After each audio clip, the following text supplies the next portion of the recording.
겨우내 몸을 사렸던 꽃망울이 활짝 피어나는 계절.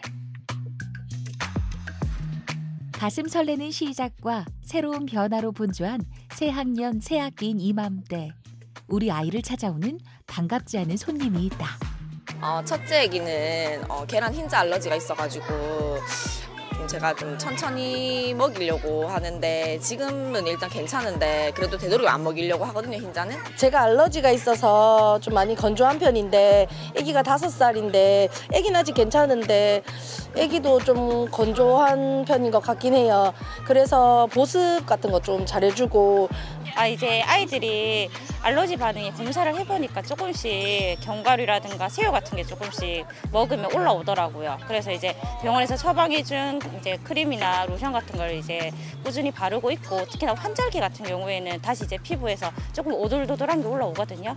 그럴 때 이제 잊지 않고 크림이나 로션 그리고 처방해준 약도 가끔씩 먹거든요. 그런 거 해주고 있습니다. 저희 아기는 16개월인데요. 따로 알러지 검사했는데 알러지는 없더라고요. 근데 제 조카는 반려견 때문에 재채기나 가려움증이 있더라고요. 털 때문에. 기관지부터 피부 구석구석까지 온몸을 공격하는 소아 알레르기. 보통 사람들에게는 아무런 문제가 되지 않는 우리 주변의 일상적인 물질들에 대해 몸의 면역 체계가 예민하게 반응하는 질환이다. 대표적으로 우리 눈에 보이지 않는 곳에 살고 있는 진먼지 진드기부터 일상생활에서 떼려야 뗄 수 없는 식품인 우유와 계란까지 대수롭지 않게 넘겼다가는 우리 아이의 목숨까지도 위협할 수 있는 원인이 되기도 한다. 또한 소아 알레르기는 외부적인 환경 요인뿐만 아니라 유전적인 영향도 받는 만큼 초기에 적극적인 치료가 중요한 질환. 아이의 성장 발달에도 영향을 줄 수 있는 만큼 어른들의 세심한 관리가 필요한데 몸도 마음도 건강한 우리 아이. 알레르기의 고통에서 지켜줄 방법은 없을까?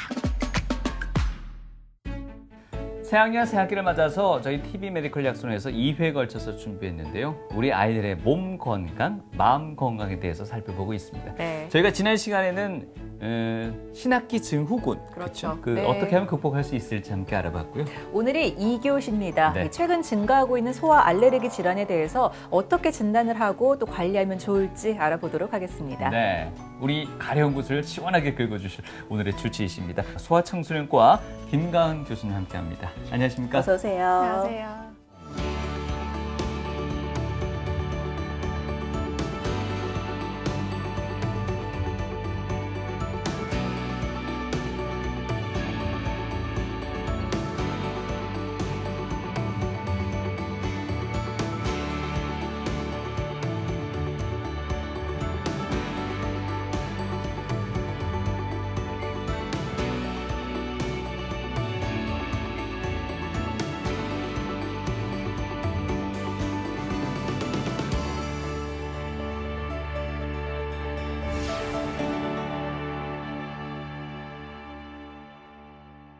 네, 흔히들 꽃길만 걸으세요 이런 덕담들 많이 주고받는데요. 네. 이게 알레르기 있는 사람한테는 덕담이 아닐 것 같습니다. 네. 이 꽃가루 때문에 뭐 눈물, 콧물 다 쏙 뺀다 맞아요. 하시는 분들 참 많이 계신데 아이들도 참 많이 힘들 것 같아요. 네, 봄만 되면 꽃가루 알레르기 때문에 고생하는 아이들이 많은데요. 꽃가루 알레르기로 인해서 코가 막히거나 뭐 코가 간지럽거나 콧물이 많이 나는 네. 아이들 또는 눈이 충혈되거나 눈물이 많이 나는 아이들이 되게 고생하는 아이들이 많습니다. 네. 이런 경우는 보통은 3월에서 5월에 나무꽃가루가 시작이 되는데요. 나무꽃가루로는 보통은 자작나무, 참나무, 개암나무 같은 것들이 있을 수 있고요.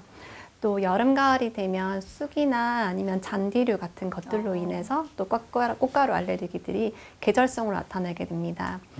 이렇게 봄철에 꽃가루 알레르기 증상이 있는 것과 더불어서 계절과 상관없이 진먼지 진드기라든지 네. 아니면 미세먼지와 같은 것들로 인해서 알레르기 비염 증상이 생기기도 하고요. 네, 사실 이 알레르기라는 단어가 좀 예민한 반응, 그죠? 뭐 민감한 반응 정도로 쉽게 표현은 합니다만 뭔가 이렇게 명확하게 정의하기가 쉽지가 않습니다. 저희 입장에서는. 네. 어떻게 설명할 수 있을까요?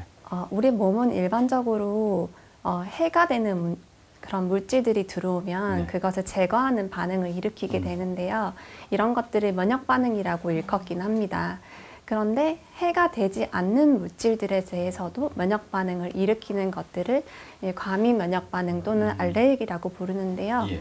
이런 해가 되지 않는 그런 물질들이라고 하면 뭐 진먼지 진드기 또는 꽃가루 또는 뭐 심지어 식품 같은 것들이 원인이 될 수 있습니다. 네. 지금 방금 언급을 해주셨는데 흔히들 알레르기라고 하면은 말씀해주신 뭐 식품 아니면은 비염 또 네. 그 두드러기 피부 질환도 많이들 고생을 맞아요. 하시죠. 알레르기 질환이라고 하면은 어떤 것들이 있을까요? 증상이 나타나는 부위에 따라서 아토피 피부염 또는 알레르기 비염, 알레르기 결막염 같은 것들로 분류를 할 수도 있고요. 네. 원인에 따라서는 식품 알레르기 또는 꽃가루 알레르기와 진먼지 진드기와 같은 흡입 알레르기 같은 것들이 있을 수 있고 그 외에도 미세먼지와 같은 것들 또는 뭐 햇빛 알레르기와 같은 물리적 자극에 의한 뭐 두드러기 같은 것들도 알레르기의 이제 원인이 될 수 있습니다. 어떻습니까? 그 중에서 어린 나이에 나타날 수 있는 알레르기가 있을 것이고 성인이 돼서도 흔히들 나타나는 알레르기도 있을 것 같은데요. 그렇죠. 성인과 소아 알레르기는 조금 다른 점이 있습니다. 성인은 주로 흡입 알레르겐이 많다고 하면 흡입 알레르기. 예를 들어서 뭐 진먼지 진드기라든지 꽃가루 알레르기 이런 것들이 많다고 하면요. 소아는 상대적으로 연령에 따라서 나타나는 빈도가 다릅니다. 예를 들어서 2세 미만의 영유아 하나들에게서는 식품 알레르기 또는 뭐 아토피 피부염 같은 것들이 있을 수 있고요. 이제 어린이집이나 유치원을 가는 나이에 들어서면서부터 식품 알레르기와 아토피 피부염이 조금 좋아지는 대신에 알레르기 비염 또는 알레르기 결막염과 같은 그런 증상들이 생기기도 하고요. 이런 아이들이 학동기 즉 초등학교에 가면서 또 가지고 있던 식품 알레르기는 완전히 소실이 되지만 더 심하게 이제 알레르기 비염에 이어서 천식으로까지 진행하는 경우가 있을 수 있습니다. 이런 것들을 이제 소위 말하는 알레르기 행진이라고 일컫기도 하고요. 어떻습니까? 아무래도 어린 시절에 알레르기를 경험한 사람들은 성인이 돼서도 알레르기 질환에 걸릴 확률이 더 높다고 볼 수 있나요? 보호자들이 가장 많이 묻는 질문 중에 하나기도 하는데요. 알레르기 행진으로 진행하는 경우가 사실 많기 때문에 클 때까지 그 경과를 잘 봐야 되고 알레르기 질환이 없었던 아이들보다는 당연히 알레르기 질환을 가지고 있었던 하나들이 조금 더 알레르기 질환이 성인이 돼서도 많이 발병하는 이제 경향이 있는 것으로 보고되고 있습니다. 네, 좀 이런 행진을 그래도 좀 막으려면은 적기에 좀 치료가 되는 게 좀 중요할 것 같다는 생각이 드는데 흔히들 아이가 아토피가 있는 거 이건 거의 100% 유전이다 이런 이야기들도 하더라고요. 사실일까요? 네, 아토피 피부염뿐만 아니라 이런 알레르기 질환은 유전적인 경향은 가지고 있습니다. 부모님 모두 알레르기가 없는 아이들에 비해서 부모님 중에 한 분이라도 알레르기가 있는 사람들은 그런 부모님에서 태어난 사람들은 당연히 유전적 경향이 올라가는 경우가 알려져 있고요. 한 명의 부모님보다 두 명의 부모님 모두가 알레르기 질환 또는 아토피 피부염이 가지고 있는 사람들에게서 태어난 아이들은 더 알레르기 또는 아토피 피부염이 진행할 확률이 높은 것으로 보고되어 있습니다. 어떻습니까? 방금 말씀하신 선천적 요인이 더 크게 작용할까요? 아니면 환경을 비롯한 이 후천적 요인이 더 크게 작용할까요? 두 가지를 딱 비교해서 비율을 퍼센트를 할 수는 없지만 두 가지가 모두 복합적인 요인으로 작용을 하고요. 선천적인 요인으로 이제 유발이 되어서 다른 환경적인 요인이 그런 것들에 대해서 방아쇠 효과를 해서 조금 더 증상을 악화시키거나 진행하는 데 영향을 줄 수 있을 것 같습니다. 방금 그 질문을 드린 이유가 우리네 부모님들 보면은 손자, 손녀를 돌보실 때 하는 말씀이 너네 부모는 안 그랬는데 너는 뭐 이런 식으로 표현을 하세요. 그런 말씀인 즉슨 후천적 요인들이 좀 더 많이 작용하는 게 있구나라는 생각이 들었어요. 네, 맞습니다. 예를 들어서 뭐 최근에는 서구화된 환경이 되게 많아지는데요. 카페트 같은 걸 사용한다든지 천소파를 사용함으로써 거기에 이제 기생하고 있는 진먼지 진드기에 노출되는 게 훨씬 많아지고요. 뭐 산업화가 많이 진행이 되다 보니 거기에 의한 미세먼지로 인한 알레르기 증상이 또 생길 수 있고요. 거기에 더불어 알레르기 비염, 알레르기 결막염 증상으로 고생하기도 하고 또한 최근에는 이제 강아지, 고양이를 키우는 반려동물의 인구가 굉장히 증가하고 있습니다. 이게 이제 정서적으로는 좋은 면이 있지만 이런 동물 털에 대한 이제 감작으로 인해서 그걸로 인한 콧물 또는 뭐 눈물 증상을 호소하는 아이들의 비율이 굉장히 증가하고 있는 경향을 보입니다. 또한 뭐 미세먼지가 증가하는 것뿐만 아니라 온난화도 같이 증가하고 있기 때문에 이런 온난화가 시작됨으로써 봄이 오는 시기도 빨라지거든요. 그래서 봄이 오면서 개화 시기도 빨라지고 봄이 길어지니까 예전에 비해서 꽃가루에 노출되는 시기조차 늘어나는 경향이 있습니다. 아무래도 최근 들어서 좀 더 많이 늘어났을 것 같아서 한 번 더 여쭤볼게요. 애완동물 알레르기 네. 이거 어떤 식으로 극복해야 되나요? 이거 분리시키는 방법밖에 없을까요? 네, 어려운 질문이에요. 예. 어려운 질문이고 대부분은 동물과 같이 생활을 하기 때문에 생길 수 그렇죠. 있는 동물털 알레르기 증상이라서 1번은 아쉽게도 회피를 하라라고 말씀을 드립니다. 예. 그러나 이렇게 반려동물을 입양을 보내는 게 쉽지 않은 상태에서는 생기고 있는 알레르기 증상에 대한 이제 약물 치료를 한다거나 약물 치료. 네, 예를 들어서 뭐 항히스타민제라든지 복용을 한다거나 아니면 안약을 넣으면서 증상을 조절을 하는데요. 조절이 되지 않는 환아들 또는 성인들은 동물털 알레르기 면역 치료를 시행하는 사람들도 적지 않습니다. 네. 아, 이 애완동물을 끊지 못하셔서 약물 치료, 그러니까 약을 그냥 계속 달고 네. 지내시는 분들이 꽤나 있으세요. 네, 그래도 많습니다. 상관없겠습니까? 이런 약이 애초에 만성적인 질환을 타겟으로 해서 나온 약이기 때문에 장기 복용에 대한 큰 부작용은 없는 걸로 알려져 있습니다. 하지만 이제 보호자들은 걱정을 하는 건 그렇죠. 당연하죠. 그래서 그런 것들을 괜찮다고 설명하는 것들이 저의 역할이라고 생각하고요. 네, 일단 정말 한 번 가족이 되면은 쉽게 입양을 보내는 거는 맞아요. 너무 어려운 결정이라 어렵죠. 보니까 반려동물을 들이기 전에 과연 나나 아니면 우리 아이가 이거에 대해서 알러지가 있는지 없는지를 한번 확인을 해보는 게 좀 좋겠다라는 생각도 드는데 가능할까요? 가능한 부분도 있고 가능하지 않은 부분도 있습니다. 예. 가능하다면 이제 원인을 먼저 검사를 하는 방법이 있는데요. 알레르기 원인 검사의 방법으로는 피 검사 또는 피부 반응 검사가 있을 수 있습니다. 피 검사는 상대적으로 피부 반응 검사에 비해서는 간단하고요. 피부 반응 검사는 여러 가지 항목을 하나하나 피부에 이제 바늘로 자극을 줘서 검사를 하기 때문에 아이들에 따라서는 용이하지 않을 수 있습니다. 이런 검사 결과에서 뭐 강아지 또는 고양이 또는 짖머지 진드기에 알레르기가 있다고 생각되는 사람들은 키우기 전에 주치 또는 병원에서 상담을 받는 것이 필요할 수 있습니다. 네. 이걸 그래도 어느 정도 같이 지내다 보면은 조금 이제 몸에서 면역이 생기기를 그렇게 기대하기는 어려울까요? 그런 게 면역 치료의 방법 중에 하나인데요. 예를 들어서 키우다가 괜찮아지는, 키우다가 노출이 되면서 거기에 대한 항체가 생성돼서 더 이상 면역 반응을 일으키지 않는 환자들도 있지만 키우면 키울수록 점점 더 항체들이 많이 생성이 되어서 계속 공격을 더 많이 하게 되어서 증상을 악화시키는 경우가 있습니다. 하지만 안타깝게도 어떤 환자가 좋아지고 어떤 환자들은 증상이 없는지에 대한 예측하는 인자는 없기 때문에 키울 때는 좀 심사숙고해서 강아지 또는 고양이를 이제 들이시는 게 필요하다고 생각합니다. 네. 부모들이 고민하고 걱정하는 우리 아이의 식품 알레르기. 치료를 위해선 알레르기의 원인이 무엇인지부터 파악하는 문진 검사가 이루어진다. 보호자가 아이의 상태를 체크한 설문지를 통해 가능성이 높은 알레르기 원인을 찾아내는데 이때 주의 깊게 살펴보는 것이 있다. 피 검사에서 양성이 나왔다고 해도 무증상 감작이라는 것을 통해서 증상이 없는 사람들도 있거든요. 그래서 꼭 그 원인 음식을 먹었을 때 일관되게 같은 음식에 반복적으로 증상이 나타나는 것을 좀 주의 깊게 저희가 여쭤보고 확인을 하게 되고요. 보통은 1시간 이내 보통 즉시형 반응으로 피부 반응 또는 호흡기 반응 또는 소화기 반응이 나타나게 되고요. 드물게는 24시간 안에 이제 증상이 나타나기도 합니다. 문진 검사와 함께 알레르기 검사의 정확도를 높이는 것이 피부 반응 검사. 알레르기 물질을 떨어뜨려 피부가 붉게 변하거나 부어오른 부위를 측정해 판독하는 검사다.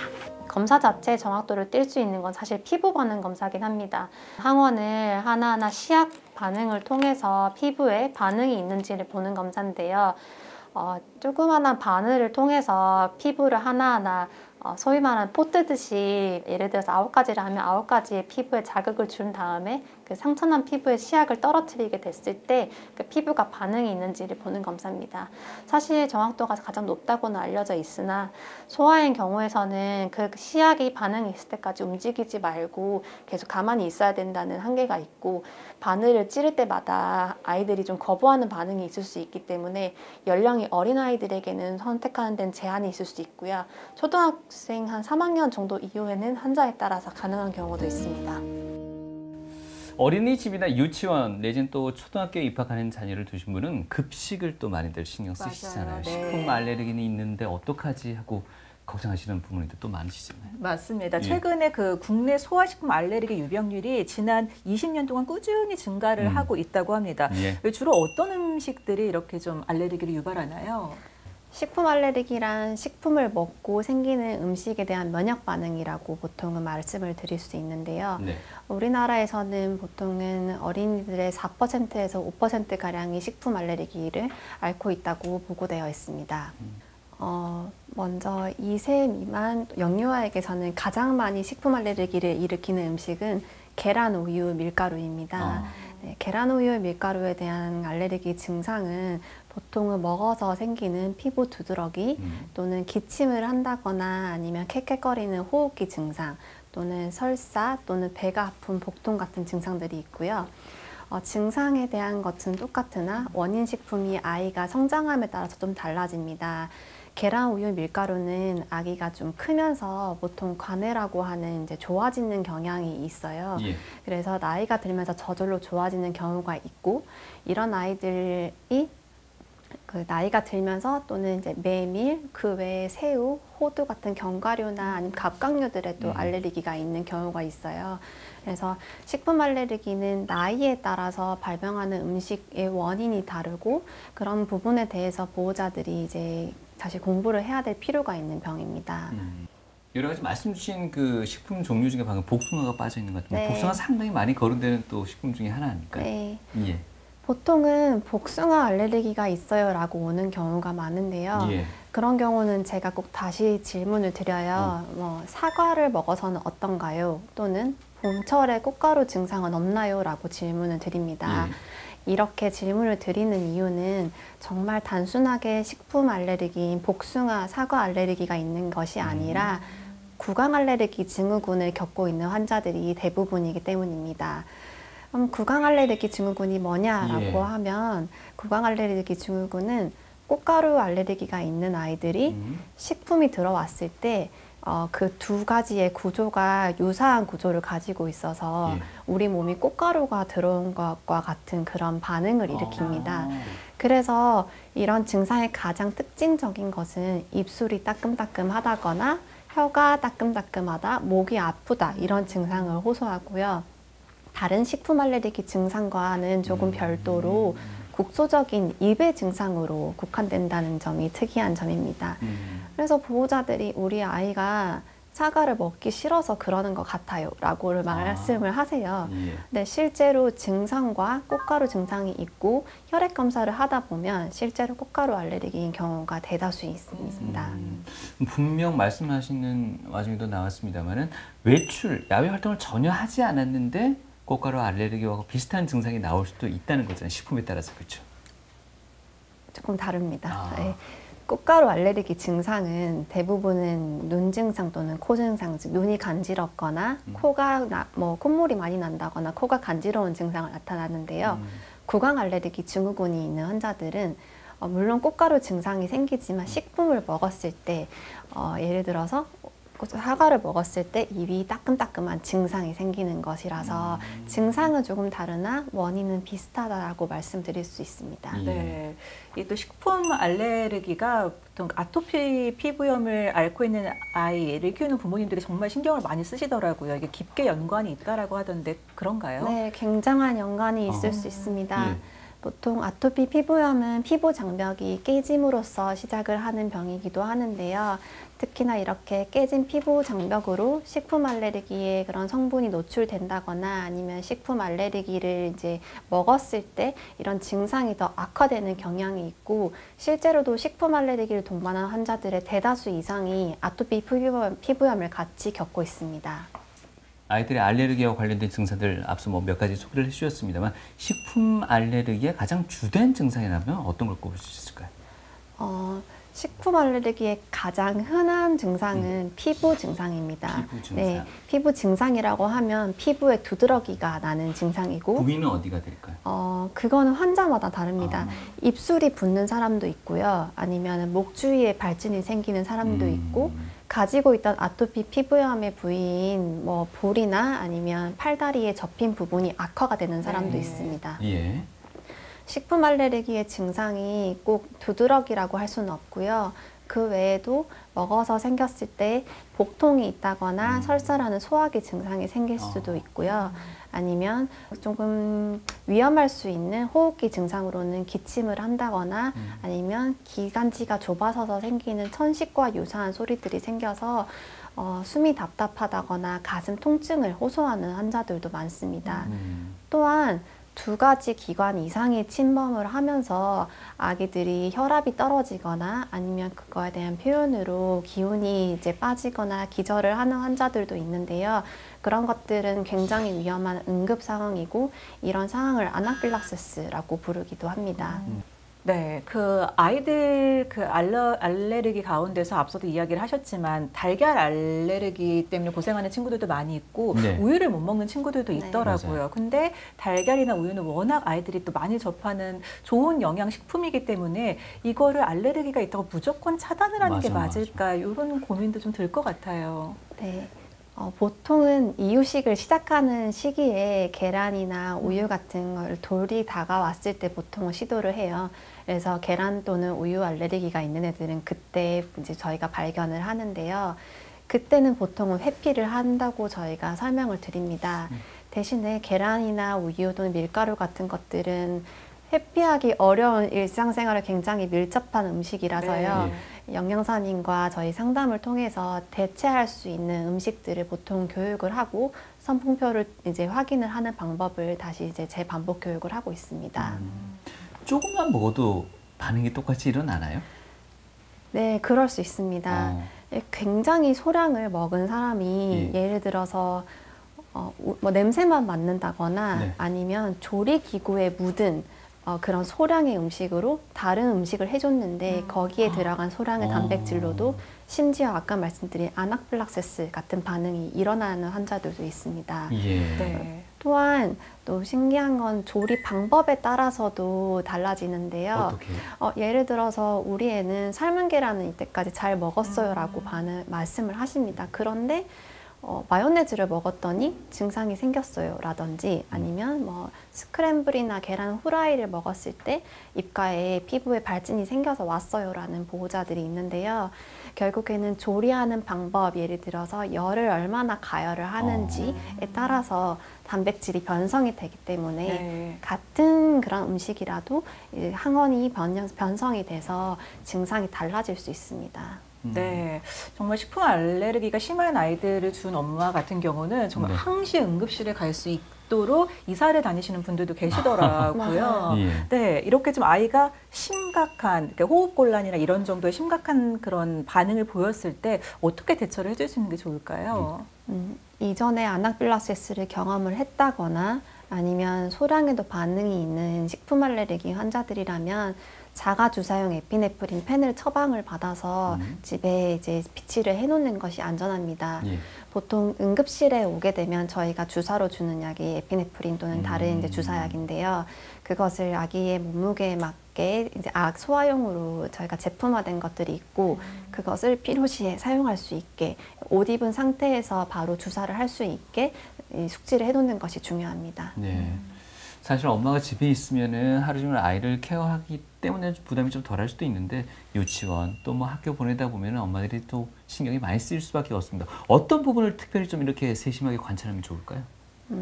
식품 알레르기에 대해서 이미 진단을 받은 환자들은 기간을 갈 때 굉장히 고민을 합니다. 네. 예를 들어서 이제 곧 3월이 돼서 기간을 새로 보내야 되는데 알레르기를 어떻게 관리해야 되는지에 대해서 사실 묻는 분들이 많고요. 보통은 그런 경우에는 급식표에 대한 성분을 조금 번거롭지만 보호자들이 확인을 하고 해당 음식이 있을 때는 다른 도시락을 싸서 간다거나 아니면 이제 선생님들께 미리 양해를 구해서 얘기를 할 수도 있고요. 꼭 먹는 것뿐만이 아니라 어린이집을 가게 되거나 유치원을 가게 되면 촉감놀이 같은 것도 하게 됩니다. 근데 뭐 밀가루 촉감놀이 이런 거를 이제 인지하지 않고 했다가 아나필락시스 또는 가벼운 이제 두드러기 반응이 날 수 있어서요. 항상 숙지를 하고 계실 때 응급 상황에서 대비할 수 있는 약을 구비를 하신다거나 아니면 가볍게 먹는 약으로 처방을 이제 받아서 선생님들께 필요시에 먹일 수 있게 한 번 더 의사소통을 하는 것이 중요합니다. 네. 어떻습니까? 그 내원했던 환자들 가운데 좀 기억에 남는 환자가 있을까 싶어요. 아주 심각했던 식품 알레르기가 심각했던 환자가 있을 수도 있고 네. 아니면 부모님들이 아주 슬기롭게 대처를 잘하고 계셨던 가정도 있을 수 있고요. 네. 내원했던 환자들 중에 심각한 환자는 아니고요. 한 몇 년 전에 서울권에 있던 초등학생이 있었는데요. 이 환자는 스스로 식품 알레르기에 대한 인지가 있는 환자였어요. 그래서 본인이 먹는 거에 대한 걸 알아서 차단을 하고 이제 배제를 하는 환자인데 우유가 들어가 있는 카레가 있었고 그게 우유가 들어가 있는지에 대한 인지가 없었거든요. 예. 그래서 그걸 먹고 본인이 알레르기 증상이 있어서 집에 가서 약을 먹으려고 운동장을 이제 뛰어나가고 있는 도중에 아나필락시스가 와서 안타깝게도 이제 사고가 있었던 경우가 있었습니다. 네. 이게 알고도 증상이 생길 수 있는 거고, 예, 심지어 사실은 아이를 잃을 수 있는 그런 심각한 병이기도 해서요. 가볍게 이제 또 어떤 할머니들은 예전 분들은 괜찮으니까 먹여봐, 먹어야지 좋아져라고 하는 분들이 있어요. 근데 그런 게 상당히 위험할 수 있거든요. 그래서 그런 거에 대한 인지와 교육이 반드시 필요하다고 생각합니다. 아이에게 작은 생채기만 나도 가슴이 미어지는 게 부모의 마음. 방지민 씨 역시 아토피로 고생하는 아이를 볼 때마다 가슴이 아려온다. 태민이가 한 3, 4개월 지났을 때부터 뭐 얼굴이랑 몸에 울긋불긋 올라왔었거든요. 그런데 어른들은 뭐 이거 태열이다, 다 없어진다라고 하시기도 하고 저희도 괜히 호들갑 떠는 거 아닌가 싶어서 좀 그리고 또 돌전에 진단 안 한다고 하니 기다리려고 했는데 동네 병원에서 얘는 확실히 아토피다라고 말씀을 해주셔서 그래서 저희가 병원을 다니기 시작했습니다. 일단 계란에 제일 반응을 많이 하고 그 계란 같은 경우는 실제로 저희가 진짜 소량인데도 좀 실수로 먹여갖고 응급실에 온 적도 있었고요. 그리고는 사실 뭐 시시때때로 특히 잘 때 그때 제일 많이 힘들어하는 것 같아요. 대신 아파해 줄 수도 없어 더욱 미안하고 속상한 마음. 그런 부모의 마음에 더 큰 상처를 주는 건 주변의 시선이었다. 가려워서 잠을 못 자니까 그게 혹시 성장에 안 좋은 영향이 되지 않을까? 그게 제일 걱정이 되고 그것만큼 또 걱정이 되는 게 데리고 나가면 뭐 그렇게들 한마디씩 하세요. 뭐 쟤는 볼이 왜 저러냐, 뭐 얼굴이 빨개 막 이렇게 얘기하시니까 저야 뭐 속상하고 말면 되는데 좀 위축되거나 마음에 상처가 많이 생기지 않을까? 또 그런 게 좀 걱정이 제일 많이 됩니다. 혜민이 그 사이 피부는 좀 어땠어요? 그리고 저희가 약 좀 줄이니까 확실히 좀 심해져갖고 많이 끓고 어제도 잠을 많이 못 잤어요. 잠을 못 잔 지는 얼마나 됐어요? 잠 저희가 약을 좀 줄이기로 했잖아요. 그때부터 계속 스테로이드 줄이자마자 네. 짜증을 엄청 내고 그래갖고 그리고 등이 좀 심하고 등이 심하고 등에 진물도 좀 있고 혹시 식품 알레르기 가지고 있는 것들 중에 계란, 뭐 가려움으로 인해 밤새 긁다가 잠들다가 다시 깨기를 반복하는 일상. 아이를 괴롭히는 건 아토피뿐만이 아니다. 조금 먹었는데 계란이나 우유와 같이 단백질 음식에 반응하는 식품 알레르기 질환은 부모의 일상까지 흔들어 놓았다. 식품 알레르기랑 아토피 피부염이 같이 앓고 있는 친구들이 굉장히 많은데요. 보통은 식품 알레르기의 원인이 되는 그런 인자들을 검사 또는 문진을 통해서 진찰을 해서 확인을 하게 되고요. 그런 것들로 인해서 아토피 피부염이 악화가 되는 경우, 그런 경우에 한해서는 식품의 제한을 먼저 하게 됩니다. 면역 체계가 약한 영유아는 이유식과 같은 새로운 음식을 섭취할 때 알레르기 반응이 쉽게 일어난다. 거기다 아토피 증상까지 악화시킬 수 있어 장기적인 치료와 관리가 중요하다. 7에서 9세 정도가 되면 한 90%는 계란, 우유, 밀가루는 좋아진다고는 알려져 있는데요. 그중에 한 10% 정도는 평생 갈 수도 있고, 이제 알레르기 음식을 먹었을 때 이렇게 아토피 피부염의 악화라든지 그로 인한 이제 수면의 질 저하 같은 것들이 올 수 있어서 꾸준한 관리와 아니면은 반복적인 피 검사를 통해서 증상과 그리고 피검사 수치를 통해서 관해가 오는지 체크할 필요가 있긴 합니다. 아토피 피부염은 기본적으로는 이제 피부 장벽을 회복할 수 있게 하는 그런 보습제가 가장 기본적인 치료기도 하고요. 그 외에 아토피 피부염의 발진, 가려움증 같은 걸 치료할 수 있게 먹는 항히스타민제라든지 아니면 바르는 스테로이드 연고를 통해서 치료를 하게 됩니다. 그럼에도 불구하고 깨진 피부 장벽을 통해서 계속 악순환되는 아토피 피부염이 있을 경우에는 이제 IL-4를 타겟팅을 하는 그런 생물학적 제제를 사용을 하여서 이 아토피 피부염을 치료해 준 주사제를 사용할 수 있는 것들이 이제 최신으로 사용할 수 있는 방법이긴 합니다. 특히 식품 알레르기가 있는 아이들에게는 에피네프린이란 주사를 사용하는데 응급 상황이 발생할 때 집에서도 사용할 수 있다. 방심하면 우리 아이의 목숨까지도 위협할 수 있는 알레르기는 어른들의 세심한 관찰이 무엇보다 중요하다. 집안에 실내 공기가 건조하거나 아니면은 뭐 미세먼지 심한 날 이럴 때는 특히 더 많이 가려워해서 저희가 가습기 꼭꼭 틀어두고 뭐 큰 도움 안 될 수도 있겠지만 뭐 빨래도 항상 건조기 있지만 안 쓰고 실내에 널어두고 그런 거 좀 생활 습관으로 많이 들이는 편이에요. 선생님이 하지 말라는 거 열심히 안 하고 뭐 하라는 거 지키라는 거 열심히 지키고 사실 뭐 저희는 아는 게 없으니까 그렇게 하면서 뭐 여기저기서 자연이랑 가까이 지내는 게 좋다고 말씀들 하시니까 저희 선에서 최선으로 좀 그렇게 태민이가 자연에 가깝게 자랄 수 있도록 좀 저희 최선의 노력을 좀 하려고요. 네. 새학기 새학년 특집 이교우 씨 함께하고 계십니다. 소아 알레르기 진화에 대해서 알아보고 있는데 이번에는 부모님들이 자주 묻는 질문을 중심으로 해서 약손 고민 상담실을 저희가 열어보겠습니다. 네, 첫 번째 질문부터 열어볼게요. 네. 초등학교 3학년인 딸아이가 알레르기 비염이 심해서 꾸준히 약을 복용 중인데 네. 약 내성이 생기지 않을까 걱정됩니다. 혹시 다른 치료법은 없을까요? 정말 꾸준히 아이한테 같은 약을 먹인다라는 게 부모님 입장에선 많이 힘드실 것 같아요. 네.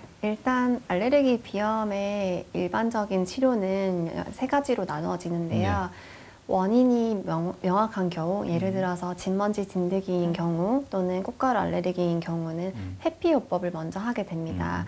예를 들어서 진먼지 진드기가 문제가 되는 환자들이 있는 집에서는 카페트를 치우거나 네, 일주일에 한 번 침구 소독을 한다거나 아니면 헤파 필터가 달린 청소기를 사용을 하는 경우를 저희 권장을 하고요.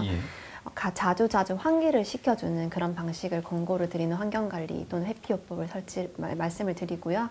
꽃가루 알레르기 있는 환자들은 손을 자주 씻고 마스크를 착용을 한다든지 바람이 심한 그런 시간에는 외출을 좀 삼가하는 그런 회피요법을 말씀을 드려요. 그러나 이런 환경관리 또는 회피요법에도 증상이 있는 경우가 사실은 더 많습니다. 그런 경우는 불가피하게 약물요법을 설명을 드리는 거고요. 약물을 안 먹으면 좋지만 먹지 않아서 생기는 이제 삶의 질의 수직 강화가 굉장히 무시할 수 없거든요. 눈이 가려워서 또는 코가 막혀서 집중을 못하는 경우도 많고 외출을 하거나 아니면 사회생활을 하기를 꺼려하는 아이들도 많아요. 그래서 그런 경우를 위해서 알레르기 비염에 대한 다른 먹는 치료라든지 코에 뿌리는 스프레이라든지 아니면 눈에 뿌리는 안약 또는 인공눈물들이 나와 있고요. 먹는 항히스타민제 또는 이제 항류코트리엔제 같은 걸 많이 사용을 하는데 이런 알레르기 비염이 애초에 좀 만성적인 질환이기 때문에 장기 복용을 할 수 있는 것을 타겟으로 해서 약들이 개발이 돼 있어서 내성이 생긴다기보다는 증상에 또는 병의 악화로 약이 듣지 않은 경우를 말씀드리는 게 더 맞을 것 같습니다. 실제 내성이 생겨서 그 약을 쓸 수 없는 상황에까지 가는 환자들이 꽤 있나요? 내성이라기보다는 약을 썼음에도 불구하고 일상생활에 너무 불편한 사람들도 있습니다. 그런 경우는 이제 저희가 알레르기 면역 치료를 설명을 드리고요. 이런 방법은 원인이 명확한 경우에 항원을 사용해서 치료를 합니다. 그 외에도 이제 약물 치료 이외에 초등학생 또는 중고등학생 이후에 증상이 심한 환자들은 이비인후과와 상의를 해서 점막을 제거하는 알레르기 비염 수술을 간혹 하기도 하지만 소아에게서는 추천하는 방법은 아닙니다. 네, 알겠습니다. 계속해서 다음 사연도 만나보도록 하겠습니다. 초등학교 4학년입니다. 올해 초등학교 4학년인 저희 아들은 또래보다 키도 작은 데다 수년째 알레르기 비염을 앓고 있습니다. 알레르기 비염이 있으면 성장 발육이 늦어진다는데 사실인가요? 알레르기 비염 정말 성장 발육하고도 밀접한 관련이 있을까요? 알레르기 비염이 성장과의 직접적인 연관이 있냐라고 말씀드리면 그것은 아마 아니라고 말씀을 드려야 될 것 같습니다. 왜냐하면 알레르기 비염의 이 비염과 성장 호르몬의 연관성에 대해서는 그렇게 밝혀진 연구는 없기 때문이죠. 하지만 알레르기 비염이 있는 환자들의 수면의 질 또는 삶의 질은 굉장히 떨어집니다. 그래서 수면의 질이 떨어져서 이제 밤에 잠을 잘 못 잔다거나 아니면 일상생활에 제대로 된 운동이 할 수 없는 경우에 다른 이제 발육이 좀 더디다든지 이런 경우가 있을 수 있어서요. 그런 경우에는 같이 영양 상담뿐만 아니라 약물 치료를 통해서 알레르기 비염을 해결을 해주면서 키우는 게 조금 더 바람직하다고 할 수 있습니다. 네. 자, 그럼 다음 사연 계속해서 만나볼게요. 남편이 갑각류 알레르기가 있어서 집에서 게나 새우 같은 음식을 절대로 먹지를 않는데요. 올해 초등학교에 입학한 아들도 혹시나 해서 급식 반찬에 갑각류를 주의해달라고 당부를 드렸습니다. 저희 아이도 알레르기 검사를 받아보는 것이 좋을까요? 하고 질문을 주셨습니다. 네, 이런 경우 아까 유전력이 그래도 상당하다라고 말씀을 하셨으니까 한번 받아보는 것도 괜찮을 것 같은데요. 네. 받아보는 게 좋을 수도 있지만 그 초등학생의 아이에게 결과가 크게 의미가 없을 수 있습니다. 왜냐하면 보통은 이제 성인이 돼서 또는 학동기, 초등학생 이후에 돼서 새우나 그런 갑각류 알레르기가 발병을 하는 경우가 많은데요. 그런 갑각류 알레르기는 발병 연령이 늦은 대신에 평생 지속되는 경향이 있습니다. 네, 그래서 아버님은 아마 성인이 돼서 발병을 했고 그게 평생 지속이 되기 때문에 그 알레르기를 가지고 있다 생각을 하지만 아직 크게 문제가 없었던 하나에게 특히나 초등학생이 발병을 하지 않았을 수도 있는 그 아이에게 걔만 딱 꼭 집어서 검사를 하는 것은 크게 의미는 없고요. 네, 보통은 검사를 해서 나오는 경우보다는 먹어서의 반응이 조금 더 이럴 때는 이제 도움이 되는 경우가 많겠죠. 네, 먹어서 반응이 뭐 입이 간지러웠어요, 아니면 피부가 뭐 발진이 있었어요라는 경우가 근거가 있었을 때 저희가 보통 갑각류 검사를 같이 진행을 하기도 하고요. 부모님 이런 경우에는 자녀들은 어릴 때부터 왠지 그런 음식들은 다 피하게 되지 않을까요? 그렇죠. 예. 우리 아버님이 아기의 아빠가 음식이 알레르기가 있어서 애초에 음식을 식탁에 올리지 않아요 라든지 아니면 첫째가 음식에 대한 알레르기가 있어서 우리 집은 전체가 다 차단을 하고 있어요 라고 하는데요. 사실 뭐 갑각류 같은 경우는 차단을 하여도 크게 문제가 없긴 합니다. 하지만 뭐 아까 말씀드린 것처럼 우유, 계란, 밀가루 같은 경우에는 필수 영양소에 포함되는 음식들도 많기 때문에 검사를 하지 않고 가족력만 있다는 전제하에 차단을 하는 것은 굉장한 영양 불균형에 이제 도달할 가능성이 높죠. 네.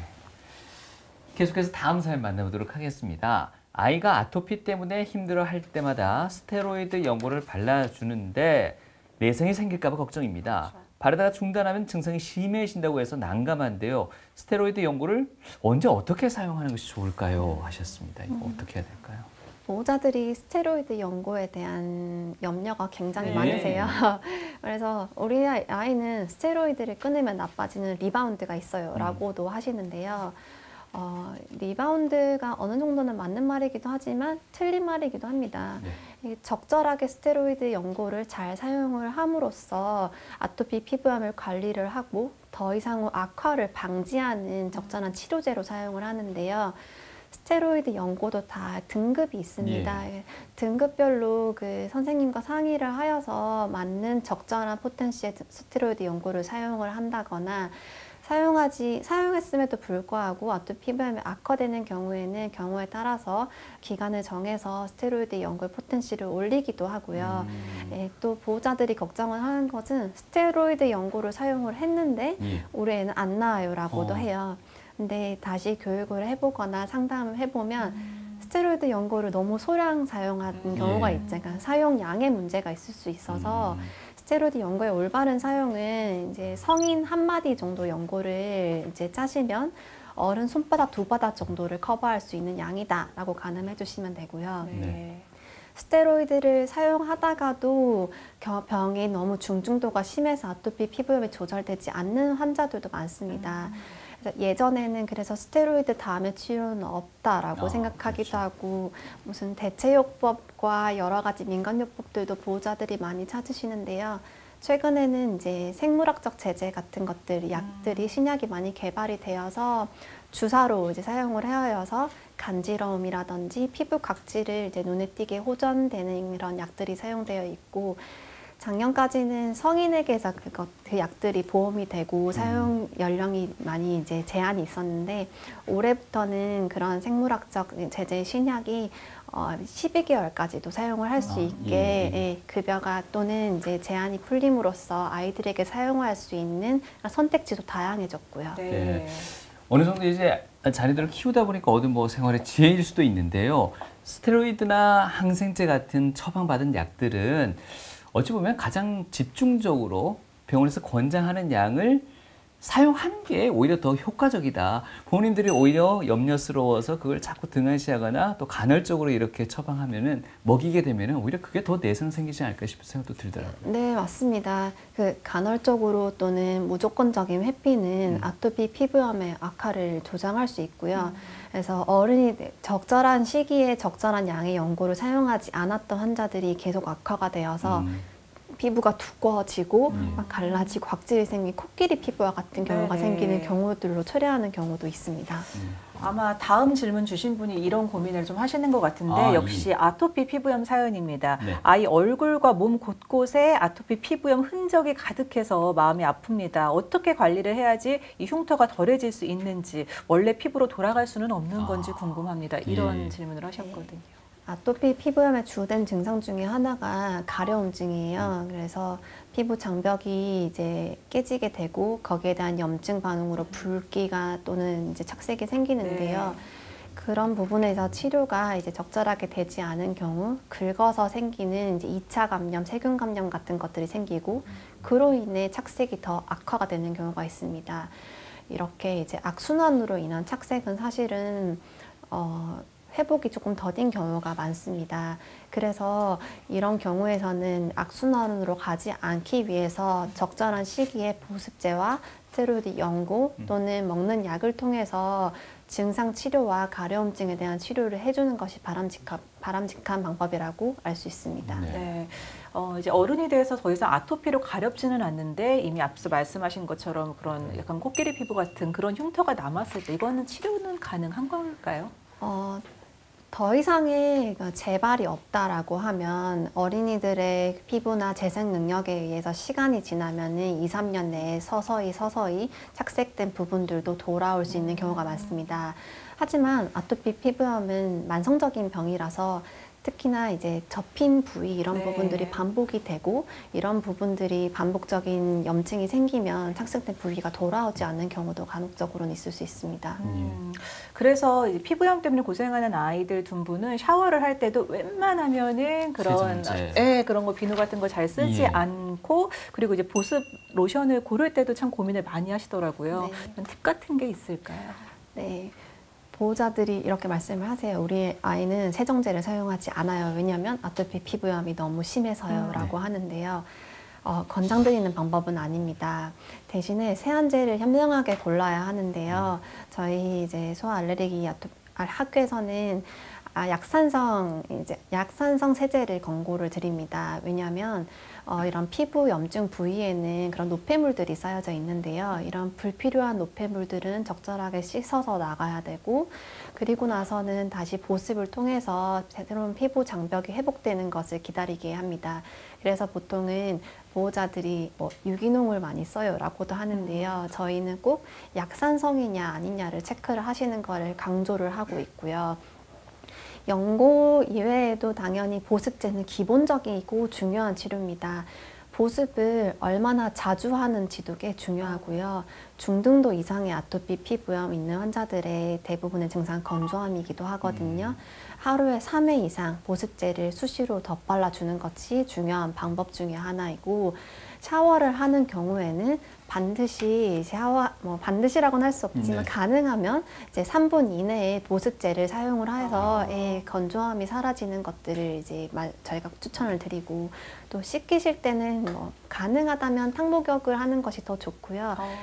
너무 뜨거운 물로 하는 것은 오히려 조금 해가 될 수 있고요. 미지근하다시피 따뜻한 물에서 한 15분에서 20분 정도의 욕조에서 온도를 맞춰서 목욕을 시키는 것은 아토피 피부염의 해정에 도움이 됩니다.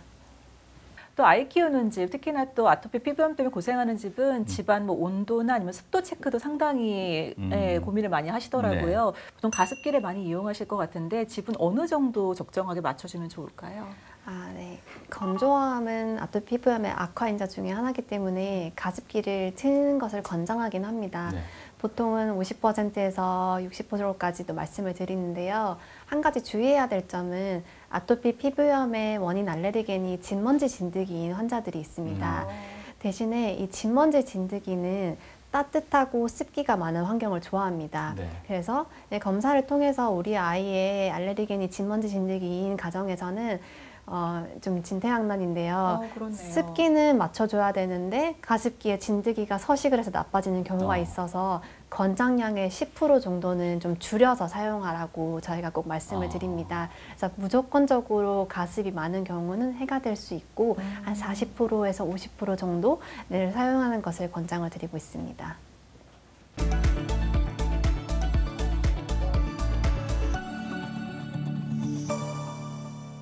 TV 메디컬 약손 새학년 새학기 특집 오늘 두 번째 시간, 우리 아이들의 건강 불청객 알레르기 질환에 대해서 알아봤는데요. 교수님, 마지막으로 꼭 이것만은 당부하고 싶다는 말씀이 있으시면 좀 해주시죠. 알레르기 질환이라고 하면 많지라는 표현은 잘 쓰지 않습니다. 하지만 소아 알레르기는 성인이랑 다르기 때문에 성인이 되면서 좋아지는 경우도 있다는 점을 꼭 희망적으로 생각을 하셨으면 좋겠고요. 네. 또한 식품 알레르기가 있는 환자들에게서는 꼭 원인 식품에 대한 확실한 진단을 통해서 식품에 대한 회피를 결정을 하든지 또는 다시 도입을 하는 것을 결정을 하는 것에 대해서 상의를 하고 결정을 하는 것이 반드시 추천드립니다. 네. 네. 소아 알레르기에 대해서 이야기를 나눠봤는데요. 네. 3살 알레르기 80까지 간다. 또 이런 이야기까지 하더라고요. 그러니까요. 크면 괜찮아지겠지 이렇게 생각하지 마시고 조기에 발견을 하셔서 적당히 치료를 받으셔야만 아이들이 또 건강하고 맞습니다. 편안하게 잘 성장할 수 있을 것 같습니다. 말씀하셨듯이 장기전입니다. 네. 부모님들이 조급해하시면 안 되고요. 꾸준히 관리하는 노력이 필요할 것 같습니다. 자, 오늘 유익한 이야기 들려주신 분은요. 소아청소년과의 김가은 교수님이셨습니다. 오늘 말씀 고맙습니다. 고맙습니다. 감사합니다.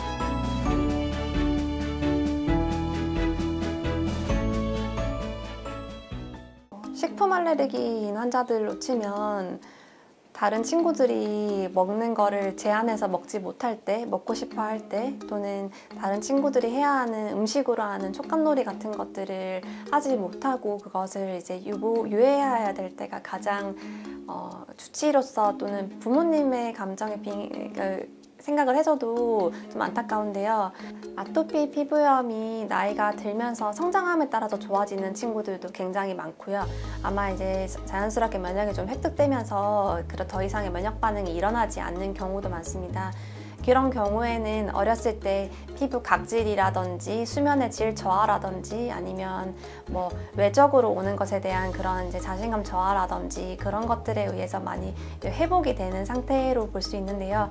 그런 경우에 환자들 자체의 삶의 질도 많이 올라가고 환자뿐만 아니라 모든 가족의 그 삶의 질이 같이 이제 올라가는 여러 가지 신약이 이제 최근 들어서 많이 개발되고 있는 추세라서 그런 약을 사용하고 나서 증상이 좋아진 아이들을 보게 되면 훨씬 더 보람을 느끼고 저도 행복감을 느끼게 됩니다.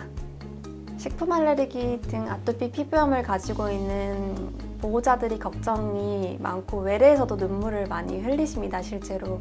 그러나 충분한 원인을 통하여 진단을 하고 회피와 또는 다른 치료와 관리를 통해서 적절하게 키워나간다면 아토피 피부염뿐만 아니라 알레르기 질환이 절대 뭐 난치성 질환 아니면 뭐 낫지 않는 질환이 아니라 행복하게 잘 성장할 수 있게 도와줄 수 있는 그런 완치가 되는 질환이기도 하니 너무 걱정하지 마시고 병원에 진단을 하여서 진찰과 진료를 통해서 정확한 원인을 파악을 하시고 그런 다음에 제대로 된 치료법을 통해서 환자들을 키우시는 것을 강력히 추천드립니다.